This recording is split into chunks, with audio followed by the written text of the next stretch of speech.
নমস্কার বন্ধুরা, পল্লী বাংলার পূজা অর্চনায় আপনাদের সবাইকে স্বাগত। আজ আমি আপনাদের জানাতে চাই বিপত্তারিণী পুজোর ব্রতকথা। বিদর্ভনগরের মহারানী ছিলেন সত্যপরায়ণা, ধার্মিক।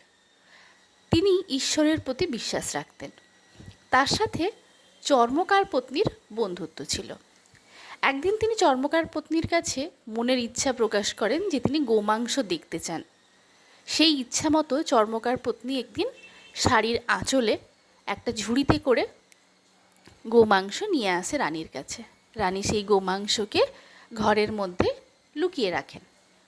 এইটা একজন বাড়ির চাকর দেখতে পেয়ে যায়।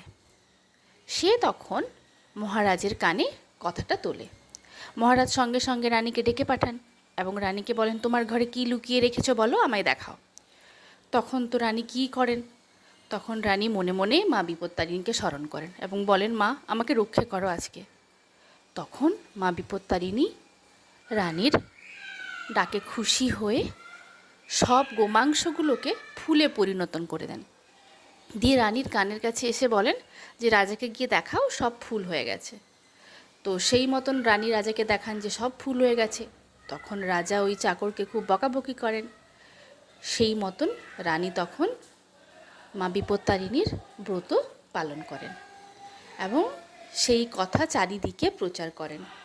এইভাবে মা বিপত্তারিণীর ব্রত কথা, পুজো সব কিছু প্রচার হয়। নমস্কার।